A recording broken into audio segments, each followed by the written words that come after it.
যেমন পুরুষটাকে বলা যায় না, তেমনি রাসূলের মহব্বত বুকে না থাকলে মুসলিম তাহাকে বলে না।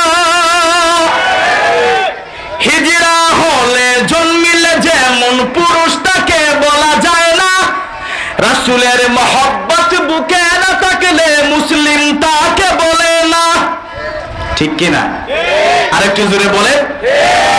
শুধু বুকে কোরআন মুখে আল্লাহর নাম নিয়েই চলে হো আগুয়ান।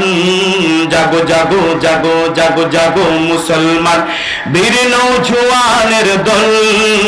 শুধু 313 জন মুজাহিদি থাকলেই বিশ্বটা জয় সম্ভব। আল্লাহু আকবার। ও দুনিয়ার মুসলমান ইমানদার আল্লাহর গোলাম, গভীর মনোযোগ। আল্লাহর নবীর 3 জন সাহাবী, একজন হইল হারিস ইবনে হিশাম, 2 নম্বরে ইকরিমা ইবনে আবু জেহেল, 3 নম্বরে হইল আইয়াশ ইবনে রবিয়া। কয়জন সাহাবী? আরেকটু জোরে বলেন, কয়জন?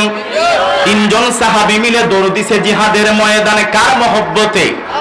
আরেকটু জোরে, কার মহব্বতে? আল্লাহর মহব্বতে এবং রাসূলের মহব্বতে। 3 জন জিহাদের ময়দানে দৌড়ে গিয়েছে। জিহাদের ময়দানে গিয়া কাফেরদের সাথে জিহাদ করতেছে। হঠাৎ করে হারিস ইবনে হিশাম অজ্ঞান হয়ে পড়ে গেলেন জিহাদের ময়দানে। ডাক দিয়ে বলতেছে, পানির পিপাসা ধরছে রে ভাই। হারিস ইবনে হিশামের পানির পিপাসা ধরছে।